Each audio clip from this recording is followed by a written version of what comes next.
Aleluia. Cumprimento os irmãos com a paz do Senhor. Quem está feliz hoje? Tem alguém bonito do seu lado aí? Dá um sorriso para a pessoa então. Atos capítulo 1, versículo 6. Glória a Deus. Atos capítulo 1, versículo 6. Aqueles que se haviam reunido perguntaram-lhe: Senhor, restaurarás tu neste tempo o reino a Israel? E ele lhes disse: não vos pertence saber os tempos ou as épocas que o Pai estabeleceu pelo seu próprio poder, mas recebereis poder ao descer sobre vós o Espírito Santo. Sereis minhas testemunhas, tanto em Jerusalém, como em toda a Judéia e Samaria, e até os confins da terra. Depois que lhes disse isto, vendo eles, foi elevado às alturas a uma nuvem, e uma nuvem o recebeu, ocultando ele aos olhos deles. E estando eles com os olhos fitos no céu, enquanto ele subia, de repente junto deles se puseram 2 homens vestidos de branco, os quais lhes disseram: varões galileus, por que estáis olhando para o céu? Esse Jesus que dentre vós foi recebido em cima no céu, há de voltar, assim como para o céu vocês o viram ir. E a igreja que será arrebatada diz amém. Pai, santifica mais uma vez o ambiente e prepara o nosso coração, e me dá inspiração, Senhor, como nunca antes, e me ajuda a desenrolar os oráculos sagrados para o seu povo. E a igreja que é soberana diz amém. Tome o seu assento aplaudindo Jesus, porque Ele é tremendo.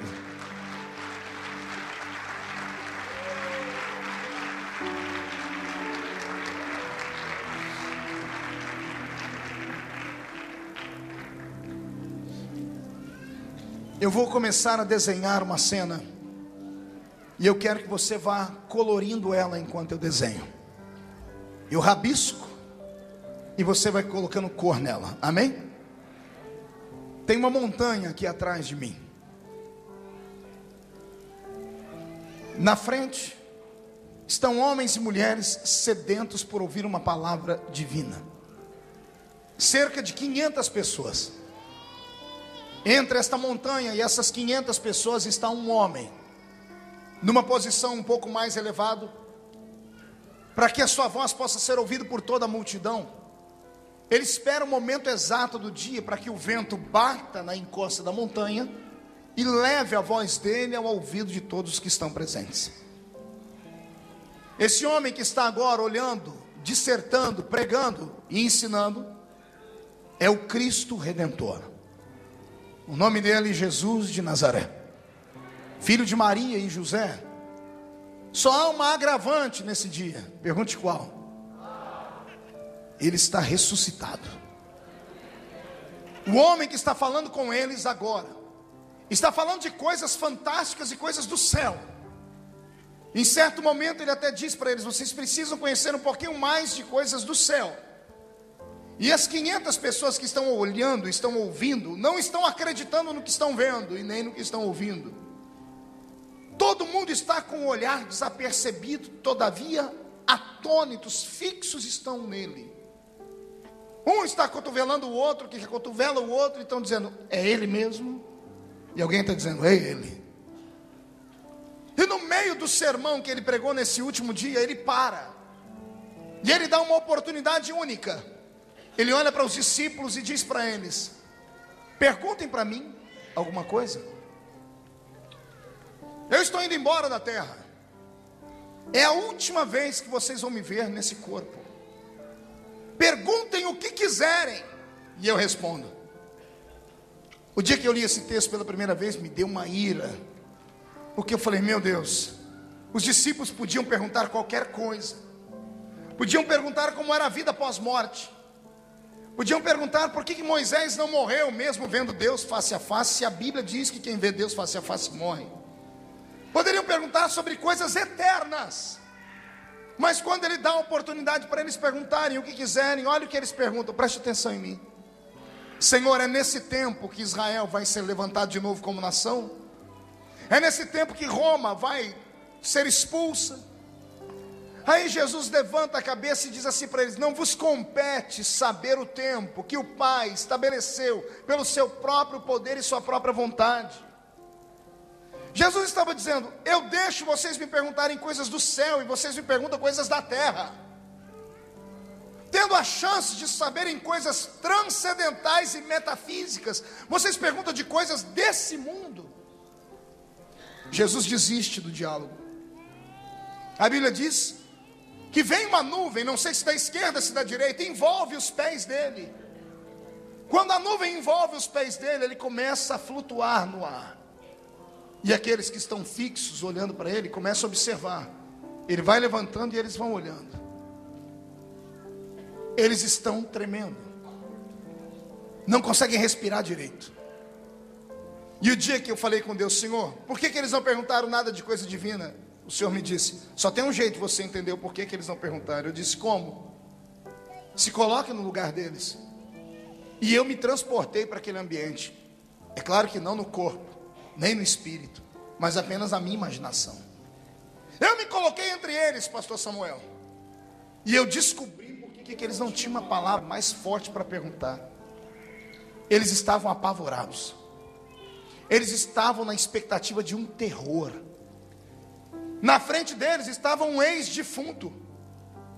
Na frente deles está uma espécie de zumbi. Alguém que morreu, foi sepultado, mas que saiu da sepultura e está conversando com eles. Nenhum ser humano suporta ver um milagre desse porte e fica normal. Às vezes nós nos envolvemos com sinais e prodígios, e nós confundimos sinais e prodígios com milagres fantásticos. Sinais são milagres, mas são milagres que qualquer um pode ver, absorver, compreender, explicar e até contar. Mas existem milagres que são aterrorizantes. Exemplo: Moisés atravessando o Mar Vermelho com 2.710.000 almas. Por que é que você acha que do outro lado da margem do mar ninguém canta nenhum hino? Por que você acha que do outro lado da margem está Israel inteiro parado, assistindo o Mar Vermelho, fechando e engolindo todos os soldados e cavalos de Faraó? Pela primeira vez na vida o Mar Vermelho ficando vermelho, com o sangue dos homens, que explodiu por causa da altura onde eles estavam. Quando as águas se fecham, a pressão da água explode o corpo deles, e o Mar Vermelho fica pintado de vermelho. Ninguém consegue dar um glória a Deus. Eles estão na expectativa de um terror. Quando algo anormal acontece perto de um ser humano, e esse ser humano percebe que isso vem do além, que esse algo anormal vem de um outro mundo que não é esse mundo nosso, ninguém fica normal. Diferente quando alguém conta um testemunho que foi curado da cabeça, ou que o pé endireitou e a igreja aplaude. Eu estou falando de milagres aterrorizantes. Milagre da aparição de um anjo, por exemplo. É Daniel, um fantástico servo de Deus. Quando ele observa e vê um anjo, a Bíblia diz que Daniel falando: quando eu vi o anjo, faltou vida em mim. Eu caí como morto aos pés dele. É João no Apocalipse dizendo a mesma coisa: eu ouvi uma voz por detrás de mim e virei para ver quem era. Quando eu vi ele, com aquele cabelo branco, olho parecendo chama de fogo, o pé reluzindo como latão que saiu da fornalha, uma roupa branca no corpo e um cinturão de ouro no peito, eu caí como morto aos seus pés. No meio de um milagre, por exemplo, da abertura do Mar Vermelho, quem quebrou o encanto, quem quebrou o terror foi Miriam. E eu acredito que ela não fez como ela queria, porque ela era expansiva. Quando você vê ela discutir com Moisés na Bíblia, ela procurando a mãe para poder cuidar do menino, quando o menino foi jogado nas águas, você percebe que ela era uma mulher atrevida. Até Miriam teve dificuldade quando o mar se fechou. Imagina ela tremendo, enfiando a mão num pandeiro, catando uma mão na sacola, pegando um pandeiro, tirando uma nota musical na perna, com a boca tremendo e dizendo: ei, Israel, só o Senhor é Deus.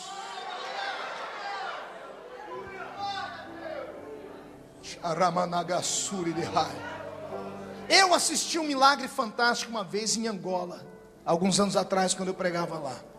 Deus puxou a minha orelha. Era a primeira vez que eu saía do país, e eu cheguei em outro país. Eu disse: vou ensinar esse pessoal aqui a ser pentecostal. Meu Deus, não prestou, porque os angolanos eram 10 vezes mais pentecostais do que eu.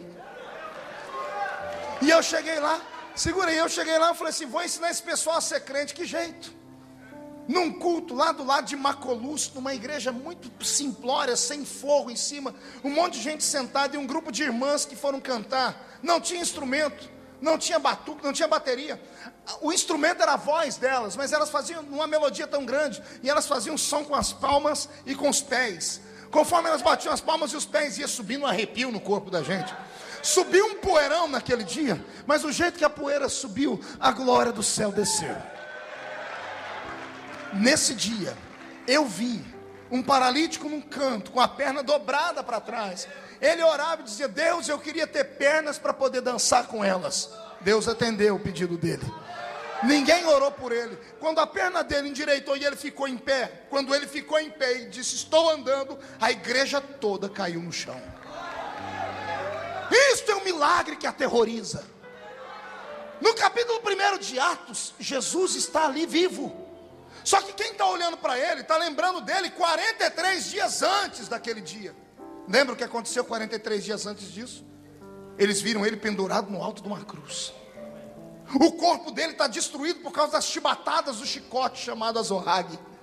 Ele tem mais de 400 cortes, da testa, do rosto, no olho, no pescoço, no peito. Parte da sua costela pode ser vista, porque ele tomou uma quarentena de açoites menos uma, foi 39 chibatadas. Só que cada chibatada tinha 12 tiras de couro.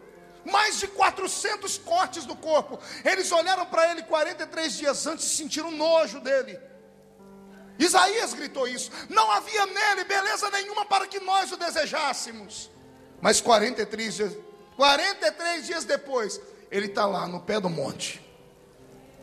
O semblante está bonito, o cabelo está voando pelo meio dos ombros, os olhos dele estão brilhantes. A única coisa que faz ele saber que era ele é uma feridinha que ele deixou nas mãos e não deixou a ferida sarar, para todo mundo saber que era ele. Ele mexia com a mão, todo mundo olhava para a mão dele. O povo se acotovelando dizendo assim: é ele, foi ele que foi furado na mão, foi ele que foi furado nos pés. Ele não está mais morto, ele ressuscitou.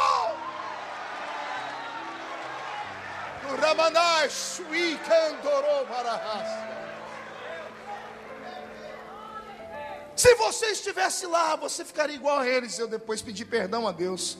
Falei: Senhor, eu entendo porque eles não conseguiram perguntar nada. Eles não estavam com a cabeça mais ligada em lugar nenhum. Os discípulos estavam apavorados, porque a glória do Deus vivo estava ali encarnada. Eu não sei você, mas o meu corpo já está arrepiado aqui dentro.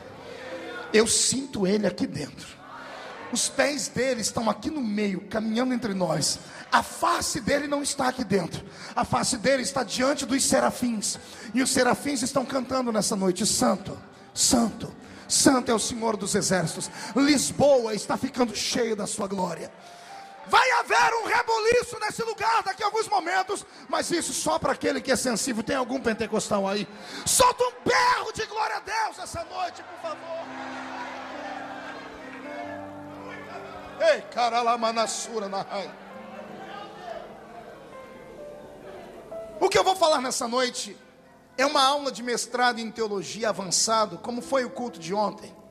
Eu sempre fui muito curioso e tem coisas que Deus revela àquele que busca. Eu quero falar sobre o corpo dele. Eu quero falar sobre o corpo ressuscitado dele. Por quê, pastor? Porque muita gente confunde o corpo de Jesus dizendo que o corpo dele estava glorificado. E não estava glorificado. O corpo dele só estava ressuscitado. Lembra? Lembra da abertura do túmulo? Lembra de Maria saindo desesperada no meio do jardim, gritando: horteleiro, jardineiro, onde você colocou o corpo do meu Senhor? E de repente Jesus vira para ela e diz assim: Maria. E quando ela ouve a voz dele, ela diz: Rabi, Raboni és tu. E ele diz: sou eu, Maria. E Maria sai correndo para colocar a mão nele. Quando ela vai colocar a mão nele, ele se afasta e diz: não me toques. Não me toques. E ela: por que não te tocar, Senhor? Ele diz: porque eu ainda não fui glorificado.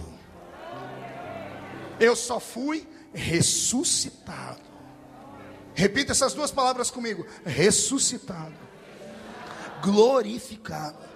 De novo a primeira. A segunda. Olhe para alguém do seu lado e diga: não confunda o corpo ressuscitado com o corpo glorificado. Pergunte por quê, pastor? Aperta o cinto aí, nós vamos decolar e eu vou te explicar o porquê. O corpo ressuscitado de Jesus Cristo, a primícia dos ressuscitados dos mortos, diz a palavra, tem para essa igreja aqui presente um hálito de esperança, tem um hálito de presença, e tem uma força de milagre. Por quê? Porque a Bíblia diz que assim como Ele foi, nós seremos. Assim como Ele é hoje, um dia seremos nós também. Quem já leu em Apocalipse a seguinte palavra: bem-aventurado aqueles que fazem parte da primeira ressurreição. Acotovela o seu irmão, mas a cotovela até dá um pulo, porque tem gente dormindo aqui. Diga para o que está encostado na parede também, faz favor. Diga para o seu irmão: por quê? Bem-aventurado os que fazem parte da primeira ressurreição. Grita para mim, diga: por quê, pastor? Vou falar não, ninguém pergunta direito. Agora melhorou. Porque é um mistério para aqueles que servem a Deus nesta vida aqui miserável, que suportam a cruz, que suportam as calúnias, que suportam as pancadas e as pedradas, e não negam Jesus por nada. Existe um presente esperando aqueles que, mesmo passando pelo vale da sombra e da morte, nem que seja se arrastando, ele levanta a pontinha do dedo e diz assim: eu estou aqui, Jesus, fraco, mas eu estou aqui, Senhor. Há um presente dos céus para aqueles que permanecerem fiéis até a morte. Tem alguns aqui que não vão morrer, porque vão viver para ouvir o toque da trombeta e ser arrebatados. Mas tem alguns que vão passar desta vida para outra, como alguns dos nossos já se foram. Esses que se foram, e nós os que estamos vivos, temos uma promessa. Ouve a promessa aí, veio da boca de um baixinho, que quando chegou na igreja que ele plantou em Tessalônica, pegou uns crentes muito atrevidos, com perguntas doidas, e um dos crentes perguntou: pastor Paulo, como é que é essa história de quem morreu? Nós servimos a Cristo aqui, temos esperança. E depois, os que morreram, o que virou com eles? Paulo pede um minuto, ele vai orar e Deus revela. E Paulo volta para a igreja de Tessalônica, marca um culto e prega a mensagem do arrebatamento da igreja. E ele diz assim: Deus me revelou, vai acontecer assim, dada a palavra de ordem, o mesmo Senhor descerá do céu com alarido e voz de arcanjo. Os que morreram em Cristo ressuscitarão primeiro. Depois nós, os que ficarmos vivos, seremos transformados e arrebatados seremos, e estaremos para sempre com o Senhor nos ares. É lindo esse versículo, não é? Mas vamos explicar ele palavra por palavra. Dada a palavra de ordem. Qual é a palavra? Dada o quê? Repita. Repita aquilo que eu disse. Dada a palavra de ordem. O que é isso, pastor? A palavra de ordem é dada pela boca do Pai. Deus está sentado num trono, olhando para uma figueira. Essa figueira, para Deus, é como um relógio. Os ponteiros da figueira são seus frutos. Quando os seus frutos estiverem tenros, o Senhor Deus vai dar a palavra de ordem para o seu filho que está à sua direita, dizendo: filho, levanta, porque já está ficando pronta a minha figueira. Os frutos já estão prontos para serem colhidos. A figueira de Deus na terra é Israel. E aqueles que acompanham o conflito árabe-israelense sabem do que eu estou falando. As coisas estão se afunilando lá para aquele Oriente Médio. Ninguém mais está se suportando. Qualquer dia desse, aquele lugar vai explodir. Mas antes que isso aconteça, a igreja que aqui agora está reunida vai sumir desse mundo aqui. Vamos atravessar esses céus e vamos estar com Deus. Eu sinto que a bala da explosão atômica já está na agulha da arma do Espírito de Deus. Qualquer dia desse, os céus e a terra que agora existem não mais existirão. Foi Pedro quem disse isso. Que todos os elementos dessa terra ardendo em fogo se desfarão. Não fique atormentado, nem fique com medo. Vai acontecer uma iminente guerra nessa terra. Armas atômicas vão explodir, sim senhoras e sim senhores.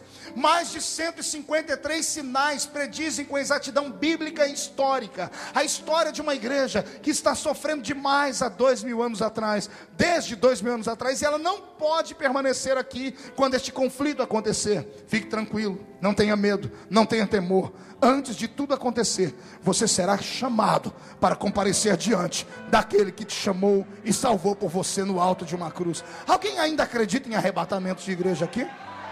Então desce essa mão direita no ombro de alguém do seu lado e chacoalha o irmão até ele ficar irritado. Irrita ele. Isso, tira ele do lugar, por favor. Diga: Deus te trouxe aqui só para saber como é que você está. Diga: a trombeta vai tocar. Limpa o seu ouvido. Precisamos ouvir o toque da trombeta. Dada a palavra de ordem, o pai se ajeitando, dizendo: filho, Israel já cumpriu tudo que cumpriu. É o filho se levantando, indo para uma sala e colocando roupas nupciais. E o que eu vou lhe contar agora é um pensamento meu. Eu creio que Jesus não está sentado no trono agora. Eu creio que ele já está de frente de um espelho, vestindo a roupa de gala, a roupa do casamento. Enquanto o filho está se ajeitando, num canto do céu tem um arcanjo com uma trombeta dourada, com um pano, dando os últimos retoques, tomando as notas musicais, vendo se a trombeta está afinada. Vou lhe contar um segredo que talvez nunca te contaram. Todo salvo tem as notas musicais do céu guardadas dentro dele. O ouvido do crente é afinado no diapasão do Espírito Santo. Quando a trombeta tocar, não é qualquer crente que vai ouvir. Não é a carteirinha da igreja que vai te dar o direito de ouvir. Não é por você ser carismático, pentecostal, neopentecostal, tradicional, ou um cubo de gelo que vai te dar ou não a diferença para ir para lá. O que vai atrair o toque da trombeta no seu ouvido é o desejo de ir para lá e a santidade que você vive aqui. As suas vestes não podem estar manchadas. As suas vestes precisam estar lavadas no sangue do Cordeiro de Deus. Posso ouvir um amém por isso? Dada a palavra de ordem da boca do Pai, o mesmo Senhor, pergunte a mim: qual, pastor? Aquele que o anjo disse em Atos 1, o mesmo Jesus que vocês viram subir, é o mesmo que qualquer dia desse vai voltar. Dada a palavra de ordem, o mesmo Senhor que subiu vai descer. Dada a palavra de ordem, o mesmo Senhor descerá do céu primeiro com alarido. Vai descer com o quê? Respira fundo. Alarido é um grito estrondoso e forte. Quando Jesus se levantar do trono e para vir buscar a sua igreja, ele vai dar um grito. Esse grito não será ouvido pela igreja, porque a voz do noivo não virá com um brado de angústia nem dor para os nossos ouvidos. É dia de festa para a noiva. A noiva não vai ouvir esse grito, esse alarido. Quem vai ouvir esse grito é Israel. Israel vai ouvir o grito da boca de Cristo.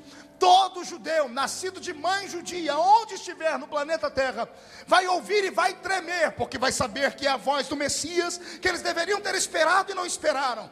Dada a palavra de ordem, o mesmo Senhor descerá do céu com alarido e voz de arcanjo. A voz do arcanjo vai tocar na trombeta. Quando ele disparar o toque da trombeta, os que morreram em Cristo ressuscitarão.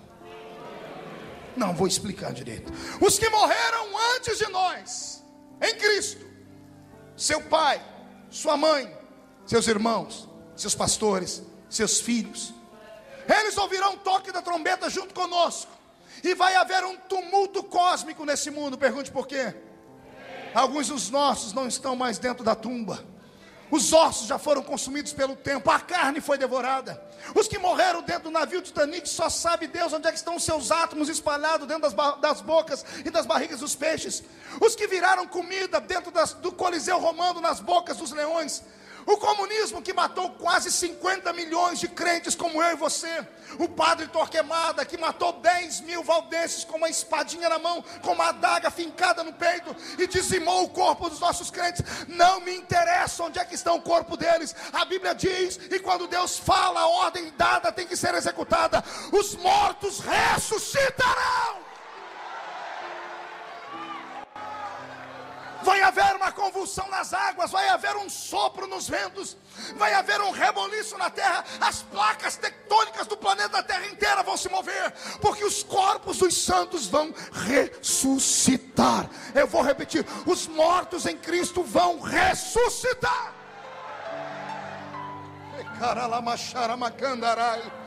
Enquanto os mortos estão ressuscitando, eu e você no culto, em casa, dormindo, tomando banho, não sei como estaremos. Por um momento sentiremos um gozo. Sentiremos um gozo jamais visto no mundo. Quem nunca falou em língua, se segure, nesse dia você vai falar. a presença do Espírito Santo vai ser tão forte que todo crente subirá cantando um novo cântico. Repito, todo crente subirá falando em línguas estranhas, porque o gozo será muito grande. Só haverá um pequeno problema, pergunte qual? Não vai dar tempo de despedir, porque essa primeira fase da vinda dele é um mistério, é um segredo. A Bíblia diz que assim como o ladrão da noite vem, ele virá. 2 estarão no campo, um será tomado e o outro deixado. 2 estarão deitados em uma cama, um será tomado e o outro será deixado. 2 estarão no alto de uma moinha, um será tomado e o outro será deixado.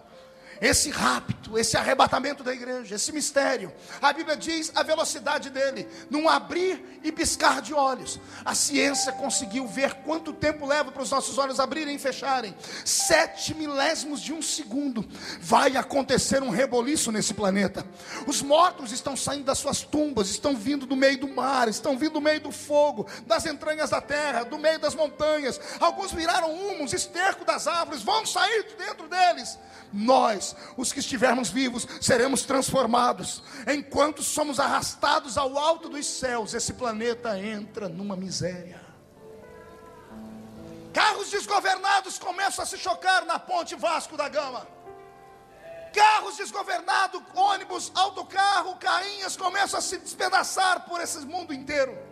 Aviões sem piloto, sem copiloto, porque até hoje não inventaram um equipamento altamente tecnológico que dê vida ao avião. O avião, por mais tecnologia que ele tenha, ele precisa de 100% do homem para ser levantado, e 100% da atitude do homem para aterrissar. Não dá para fazer isso com equipamentos ainda. Então, se isso acontecer por esses dias, aviões ficarão desgovernados, porque eu conheço pilotos evangélicos, conheço copilotos evangélicos. Vai haver um inferno nesse mundo. Não bastasse os acidentes, as placas tectônicas do mundo se removerem, os oceanos levantando os seus maremotos, os hospitais vão entrar em desespero. Pergunte por quê? Maternidades, mães estão se esgoelando. O médico acabou de marcar a cesárea. Quando abriu a barriga da mãe, não tem bebê. Vão correr para os berçários, e quando chegarem nos berçários, só vão ver as toquinhas cor-de-rosas, azuis e amarelas. Os bebês não estarão mais lá. As pessoas vão pensar que houve um ataque alienígena, vão pensar que as pessoas foram abduzidas desse planeta, e ninguém foi abduzido. É a igreja que não aguenta mais sofrer nesse mundo, é o crente que não aguenta mais ser saco de pancada, é a gente que não aguenta mais ser chamado de fanático. Deixem as pessoas nos perseguirem. Hoje chamam a polícia para nós quando o barulho é grande. Vai chegar um dia que eles vão sentir falta do nosso grito, falta do nosso barulho, falta do nosso louvor. Um inferno na terra. Pergunte por quê? Pessoas assistindo os canais de televisão. No Brasil, a Rede Globo, Rede Record, SBT, a CNN, outros canais de muita potência no mundo, pessoas assistindo todos os programas interrompidos e jornalistas entrando. O plantão do jornal tal informa: houve um estrondo no planeta Terra. Pensamos que fomos atravessados por alienígenas. Desapareceram milhares e milhares de pessoas. Detalhe, todas elas tinham uma marca de serem crentes fanáticos, que iam para a igreja, davam dízimo para pastor, que gritavam, pulavam, cantavam, não bebiam, não fumavam, não se prostituíam, não adulteravam. Eram pessoas que nós pensávamos que eram loucos de pedra. Eles desapareceram. As igrejas ficarão possuídas, cheias. Vão entrar por essa porta, pastora, vão espancar a porta até abrir. Vão chegar aqui, vão encontrar os bancos, o púlpito, a velha Bíblia em cima do púlpito, os instrumentos. Alguns músicos vão vir para tocar nesse dia. Alguns que pregavam vão vir aqui para tentar pregar, mas o pastor da igreja não vai estar. Muitos dos que estão aqui não estarão. Tomara que não aconteça aqui o que a Bíblia diz literalmente. São 2, um é tomado e outro deixado. Isso dá uma média de 50%. Se isso acontecesse agora, possivelmente somente a metade dessa igreja sairia daqui. Por quê, pastor? Porque a maioria dos crentes do século 21 são donos do seu próprio nariz. Não respeitam pastor, não respeitam a Bíblia, não respeitam a palavra, querem viver do jeito que querem, levam a vida lá, vão ter, atacam pastores, maldizem pastores. Você pode me perseguir hoje, pode sair dessa igreja e ir para outra agora, mas naquele dia vai sentir falta do grito desse pastor rouco. Jesus está voltando nesta terra, igreja. Oh,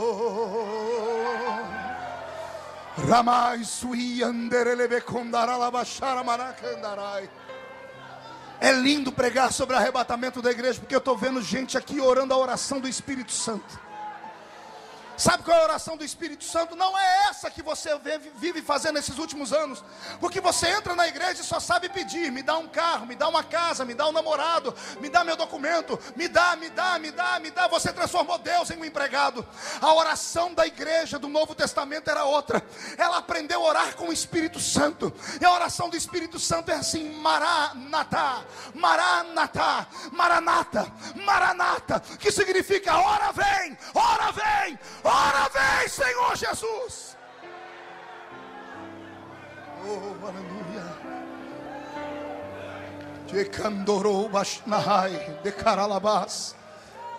Tem 500 pessoas olhando para cima no monte. Tem um homem sumido no meio das nuvens. Quando ele desaparece no meio das nuvens, 2 homens de branco, os 2 anjos que apareceram para Maria lá na tumba, vêm aqui. Eles não terminaram a função deles. Eles começam a bater no ombro um do outro e começam a dizer: ei, varão Galileu, o que é que você está olhando para cima? Esse mesmo Jesus que foi, do jeito que ele foi, ele vai voltar.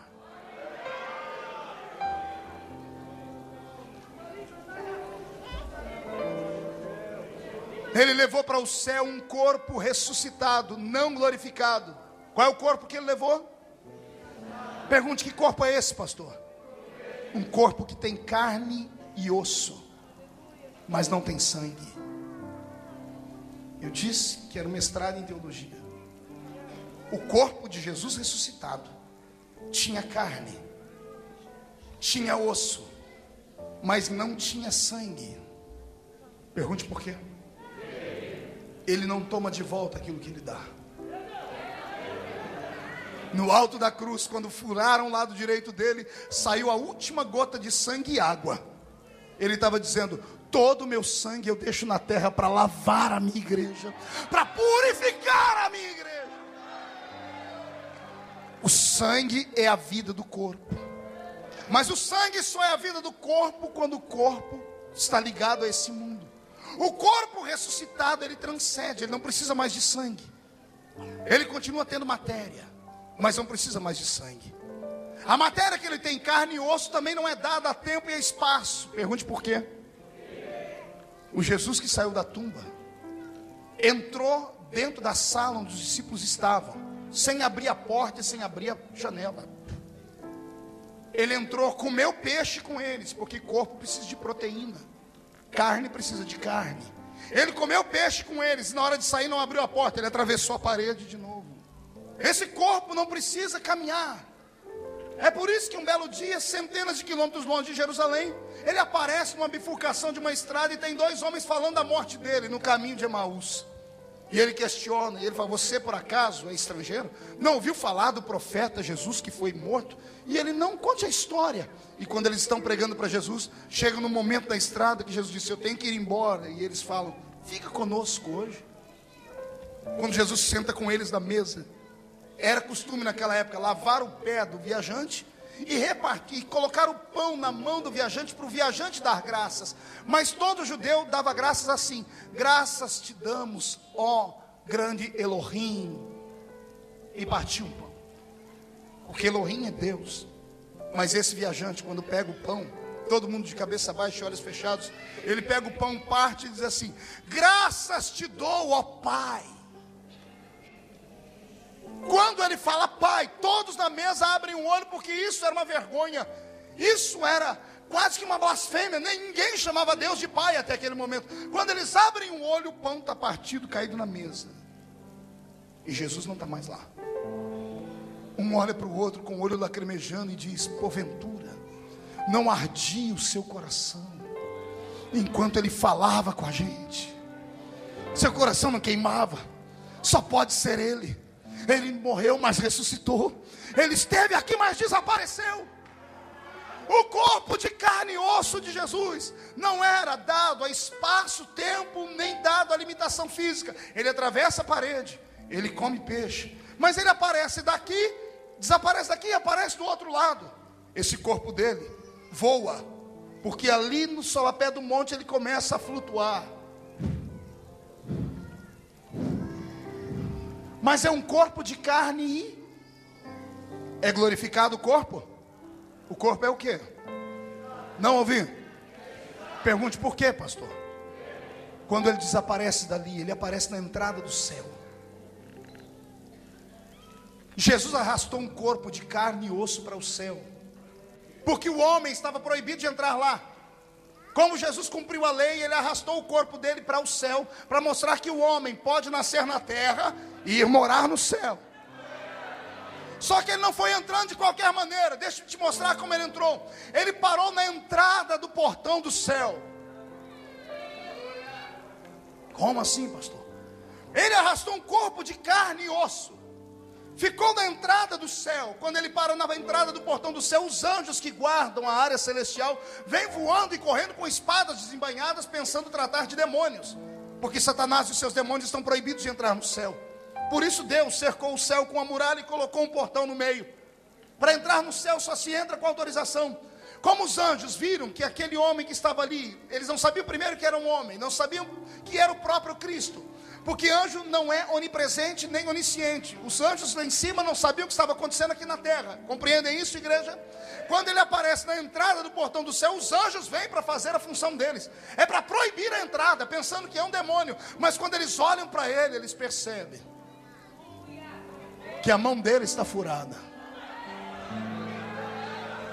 Quando vem a mão dele furada, os anjos que vieram para pará-lo, param, inclinam a cabeça e recitam o Salmo de número 24.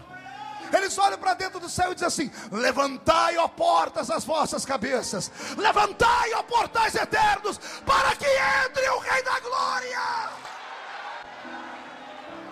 Os anjos que têm a chave do portão vêm voando pela cidade, chegam no meio do portão e começam a olhar pelas gretas do portão. Mas quem é esse Rei da Glória? Os anjos que estão aqui atrás, sentindo a presença dele, abrem as asas e começam a dizer: o Senhor poderoso na batalha, Ele é o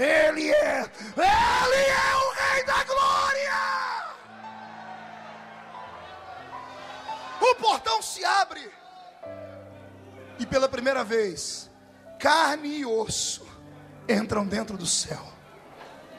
Quando a carne e o osso entram dentro do céu, Jesus cumpre a lei. Ele grita para o palácio: é possível ser homem e vir morar no céu. Quando ele atravessa o portão, aí o corpo ressuscitado é glorificado. Pergunte de que jeito? A lei já está cumprida. O cabelo castanho começa da raiz para trás a ficar branco. Os olhos castanhos começam a tomar cor de fogo, âmbar. A roupa feita na terra é transformada num linho do céu tecido pelos anjos. Um cinturão de ouro sai de trás das costas e corta o peito dele inteiro. Os pés começam a brilhar como um latão que saiu da fornalha e ele flutua. E ele abre a boca e grita: o rei voltou.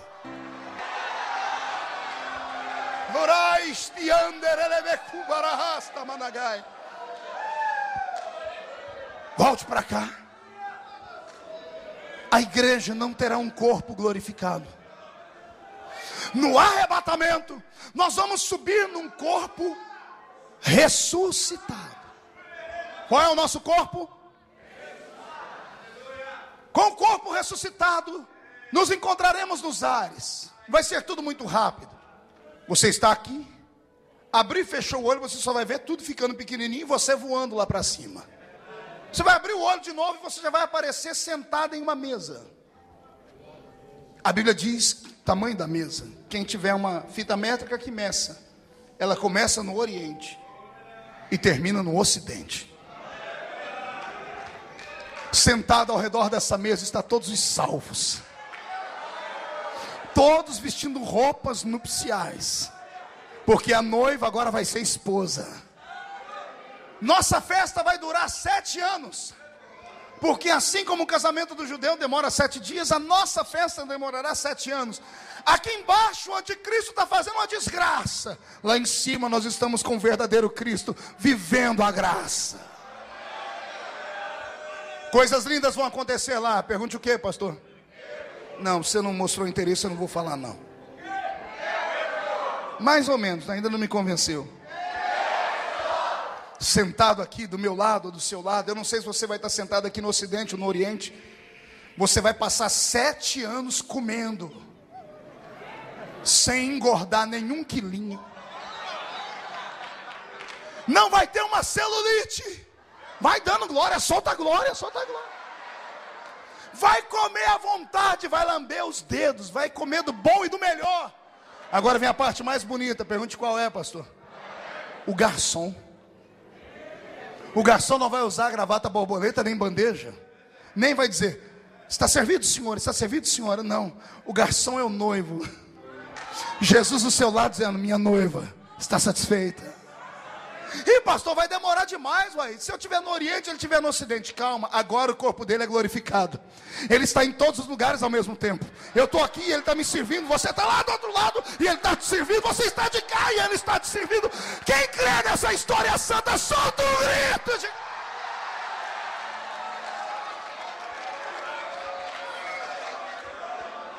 Te cantorou vanais tui daralabás. Ramando e calabassúria. Pastor, nós nunca seremos glorificados? Não. Nós permaneceremos com um corpo ressuscitado. Pastor, e o que é que vai dar vida para o nosso corpo? O que é que vai ter nessa mesa para a gente comer? Aquilo que foi feito para o homem comer desde o Éden e ele nunca provou. O fruto da árvore da vida. Lembra da árvore da vida estabelecida no Éden? Ela foi transportada para o céu. O Apocalipse diz que ela dá 12 frutos por ano. Vamos comer uma vez por mês. A Bíblia diz que as suas folhas são saúde para todas as nações. É o fruto da árvore da vida que vai dar vigor ao nosso corpo. Só que o nosso corpo é o corpo da primeira? Da primeira? A cotovelo, irmão, diz, ei, você vai encarar essa? Vai fazer parte da primeira ou não? Olhe para mim. 7 anos comendo. Quando terminar a nossa festa, o nosso rei vai ficar em pé. Vai parar a festa e vai dizer assim, minha noiva, eu preciso ir à terra resgatar o meu Israel. Enquanto estamos em festa lá, o mundo está num pé de guerra aqui. Todas as TVs do mundo estão alienadas, estão alinhadas lá no vale de Jezreel, em Israel. Também conhecido como Vale do Armagedon. Todos os países do mundo voltados contra a nação de Israel. Porque o anticristo que mostrou prodígios e sinais, alienado à besta, ao falso profeta, vão fazer as pessoas entenderem que ele é Deus. E como Deus ele tem que ser adorado. Mas ele não quer ser adorado em Aparecida do Norte no Brasil, nem em Fátima em Portugal. Ele quer ser adorado em Jerusalém. Só que para colocar a imagem dele dentro do templo, mesmo o pior de todos os judeus, vai ser obrigado a recuar. Não vão aceitar, porque Israel, desde quando eles estiveram presos dentro do cativeiro babilônico, eles foram curados como nação da idolatria. Eles não vão aceitar. Quando Israel não aceitar a imagem do anticristo lá dentro do seu santuário, o anticristo vai pegar todas as nações do mundo aliadas, vão pegar todo o armamento potente, vão voar para cima da terra santa. O vale de Jezreel vai estar tomado de todos os tipos de soldados, de todas as cores de pele. Os aliados a Israel serão os desviados, que nesse momento ainda estiverem vivos, que vão ser muito poucos. Porque todos os desviados tiveram que pagar com seu sangue o direito de entrar no céu, ou viverão eternamente com Satanás dentro de um lago de fogo. Os que aceitaram o sinal da besta na mão direita e na testa. Todo mundo está filmando Israel. Todo mundo espera que Israel vai ser dizimado. O noivo se levanta na mesa e diz, minha noiva, vamos lá. A mesa desaparece. E aparece na nossa frente milhares de cavalos. Milhares de cavalos. Vamos pela primeira vez alguns, e outros vão voltar a ser crianças. Vamos sentar no lombo de um cavalo lindo. O cavalo dele é maior do que o nosso. E nós vamos ver quando ele subir em cima do cavalo. Porque quando ele sobe em cima do cavalo, o manto de vitória dele, que cobre, mostra umas palavras que na hora a gente pode nem entender o que está escrito, mas depois a gente vai entender o significado. Quando ele dá a palavra de ordem, nós íamos voando pelo céu. Quem teve a visão foi Enoque, o sétimo depois de Adão. Está escrito em Judas, do lado do Apocalipse, já leu? Enoque disse: eis que eu vejo o Senhor vindo com milhares dos seus santos. Não é milhares de anjos, são santos. Já tem muito tempo que Enoque viu a minha fotografia lá, e a sua está do lado da minha lá. Eu quero te encontrar. Eu falo assim: não falei que era desse jeito que ia acontecer? Quando a gente vier, eu vou vir com a gana, pastor Samuel, uma vontade de catar Zé Pilintra, Zé Pilantra, Chucaveira, Tranca-Rua, Preto Velho. Eu quero quebrar o pescoço da Maria Padilha, da Maria Mulambo. Eu quero arrancar a cabeça da Pombagira. Quando a gente chegar nessa terra, estaremos voando no céu. Todas as câmeras filmando Israel. De repente alguém começa a bater no ombro do cinegrafista. Cinegrafista, foca lá em cima. Não, eu tenho que focar aqui porque aqui é guerra. Não, foca, tem um negócio vindo lá em cima. Quando a primeira câmera vai, todas as outras vão atrás.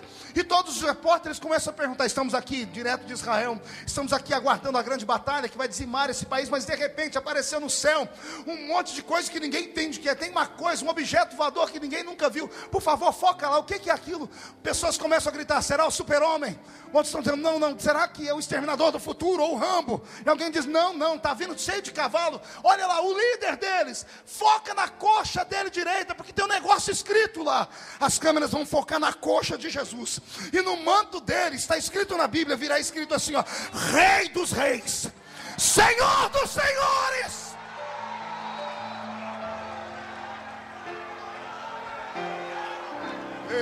Quem é que vai estar lá nessa peleja? Quem vai estar lá com o corpo ressuscitado pode soltar um brado de vitória. Ele vai parar em cima do Monte das Oliveiras. Ele vai olhar para sua noiva, ansiosa por guerrear, e ele vai dizer assim: minha noiva, hoje é o nosso casamento.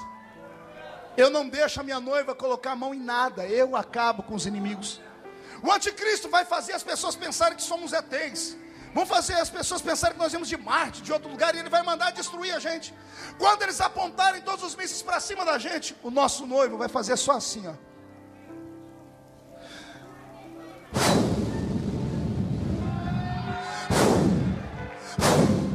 A Bíblia diz que ele destruirá os inimigos pelo sopro da sua boca. Quem crê nisso? O vale do Armagedon vai perecer com milhares de pessoas mortas. Terminamos isso.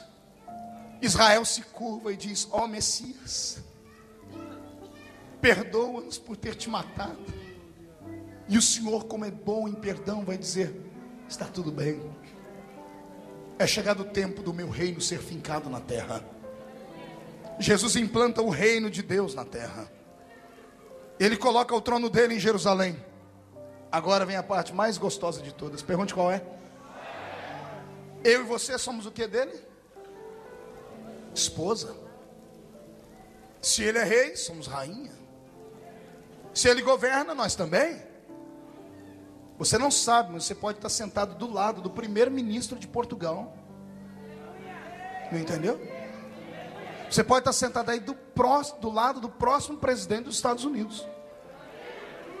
Não entendeu? A Bíblia diz que nós vamos reinar com ele. Todos os governantes do mundo vão ser deportados, depostos, e nós vamos governar o mundo. Não, eu vou explicar de novo porque parece que não entendeu. Eu estou dizendo que esse irmão aí do seu lado, esse aí, analfa de pai, beta de mãe, esse que só tem 2 dentes na boca, o zagueiro e o atacante, esse aí, ele pode ser o futuro presidente de Portugal. E ele vai dizer assim: eu fui aqui empossado pelo meu Cristo, porque eu sou reino e sacerdócio dele. Você pode estar sentado do lado de alguém que vai mandar nas Filipinas, em Nicarágua. Eu profetizo que eu não estou pregando para homens e mulheres comuns, eu estou pregando para reis e rainhas do meu Cristo. Quem toma posse da palavra solta um grito de glória.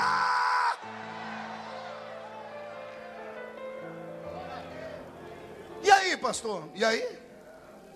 E aí que você está lá governando o Brasil e de repente você sente vontade de ir a Israel. Não precisa tomar avião, não precisa tomar ônibus. O seu corpo é o corpo da primeira ressurreição. É só abrir o olho e fechar e você já está lá. Senhor, só me dá licença, agora eu tenho que voltar para o Brasil. E abrir o olho e fechar, você já está aqui. Pastor, parece um conto de carochinha. Parece, mas não é. É por isso que nós batalhamos como igreja. É por isso que nós lutamos pela fé. A minha única angústia é saber que tem muita gente aqui que nunca verá isso. O Senhor me disse hoje que eu pregaria para muitas pessoas que há muitos anos não tomam a Santa Ceia, que há muitos anos não frequentam uma igreja de verdade, esqueceram a simplicidade da fé, vivem falando da vida dos outros como se fosse dono da vida dos outros, emprestam a sua língua para Satanás, e só porque tem a carteirinha de membro de uma igreja acha que isso é o suficiente para ir para o céu. Vai acontecer um arrebatamento, e para estar com Ele, as suas vestes têm que estar lavadas no sangue do Cordeiro.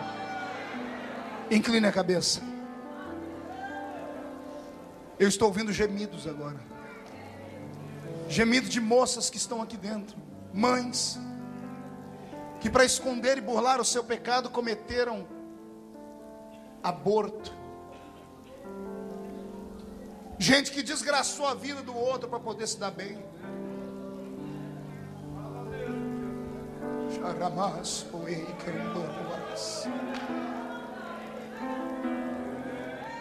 Incline a sua cabeça. Se você tiver coragem de sair do seu lugar e vir aqui à frente, não precisa me contar o seu erro nem o seu pecado, porque eu não sou juiz de homens. Mas se você tem coragem de dizer assim: pastor, eu preciso me acertar. Pastor, mas e as pessoas que vão me ver chegar aí? Nenhuma delas tem cicatriz na mão, amigo. Se alguém for te acusar, você pede para ver a mão delas. Se não tiver um furo feito no alto da cruz, ignore a pessoa. Pastor, mas vão falar de mim. Filho, falam de você quando você está em pé, quando você está... Falam de você de qualquer jeito. Mas o Senhor me diz que a sua história com Ele não terminou ainda. Tem uma promessa em andamento. Ele te tirou do país de origem e te trouxe para cá, para estagiar você. Não foi para que você se perdesse. Um homem só é grande diante de Deus quando ele faz isso, quando ele dobra o joelho na presença do Senhor. A igreja vai inclinar a cabeça e eu vou te dar uma chance. Sai do seu lugar e vem. E eu vou orar pela sua vida hoje. E o meu Deus vai perdoar os seus pecados. Vem chorando mesmo, filho.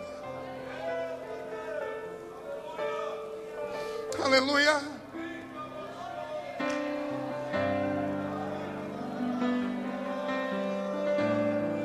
Oh, aleluia.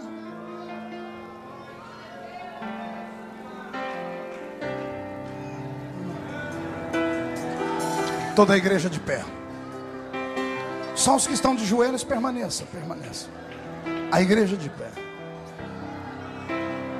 Você vai mesmo se esconder? Vai ter coragem de sair de um culto como esse e perder a chance de se acertar? Vai permanecer arrogante, em pé, olhando para a pessoa do seu lado como se nada estivesse acontecendo? Não diga que Deus não falou com você. Não saia falando que Deus não usa mais profetas para falar.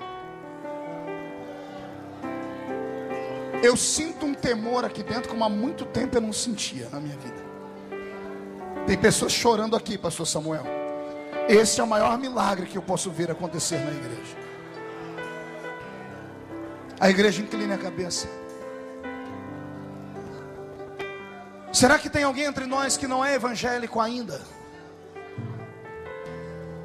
Ao ouvir essas palavras da boca desse pregador, ficou assustado.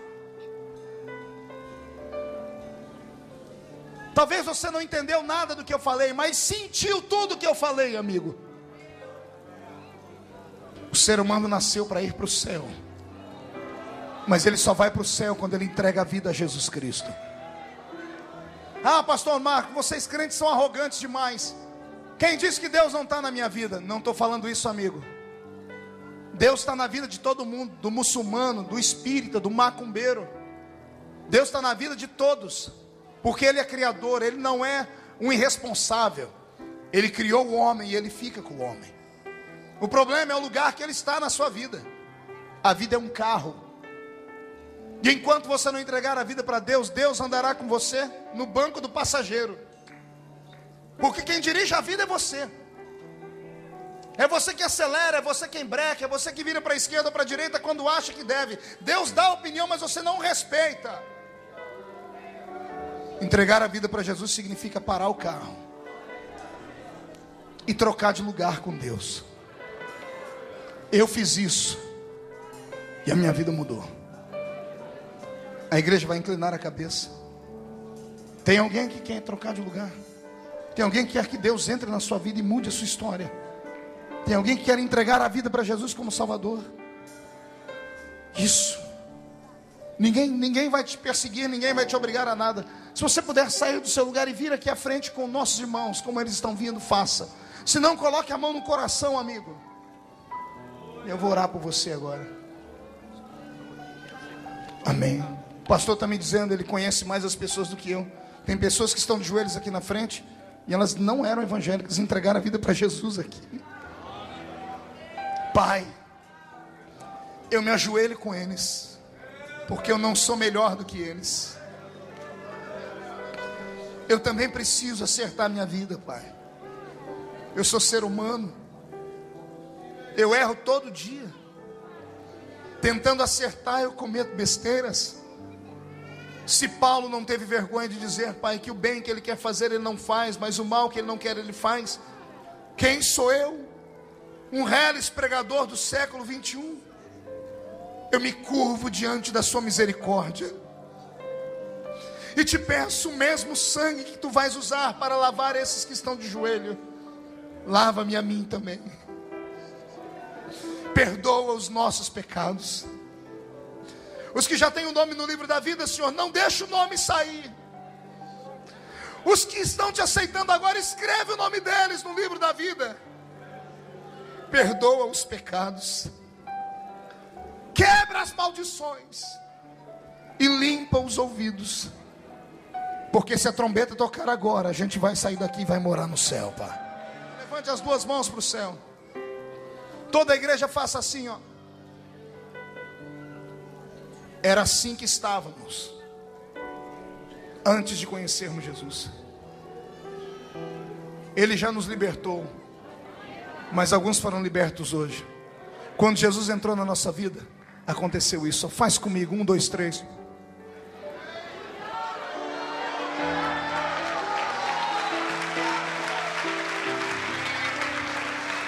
Mão direita levantada ao céu. Diga: todos os demônios que tentaram tirar o meu direito de salvação, eu ordeno, para a palma da minha mão agora, fecha a mão. Eu conto até 3, você joga no chão e pisa em cima. 1, você nunca mais será o mesmo. 1,5, você e sua família serão salvos. 2, o céu é o nosso limite. 2,5, essa igreja vai crescer a 100 por 1, pastor. Satanás está derrotado. 3, joga no chão, pisa em cima. Mudou a minha vida. Agora eu quero que você abrace 10 pessoas e diga para elas: somos filhos de Deus. 10 pessoas, abrace elas, abrace elas. Diga: somos filhos de Deus. Deixa comigo. E entregar minha vida no teu altar. Vou renascer para sempre. Vou ressuscitar pro meu Senhor. O céu é nosso. Hoje eu vou fechar os meus olhos, entregar minha vida no teu altar. Vou renascer para sempre. vou ressuscitar pro meu Senhor.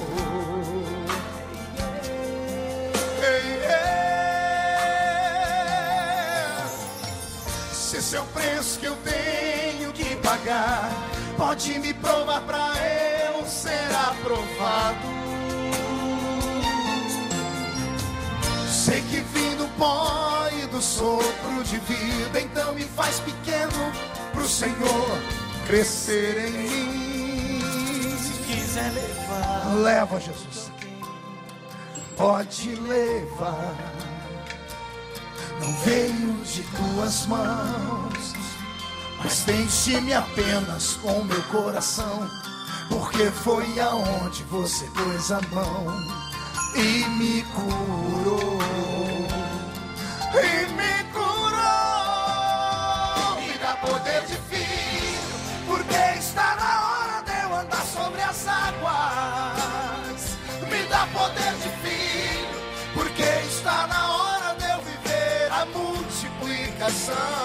Me dá poder de filho, porque eu necessito da sua cura. Me dá poder de filho e faz descer sobre mim a virtude do Altíssimo. Só quem é filho de Deus dá um grito bem alto. Tenta cantar comigo. Se esse é o preço que eu tenho que pagar, pode me provar pra eu ser aprovado. Sei que vim do pó e do sopro de vida, então me faz pequeno pro Senhor crescer em mim.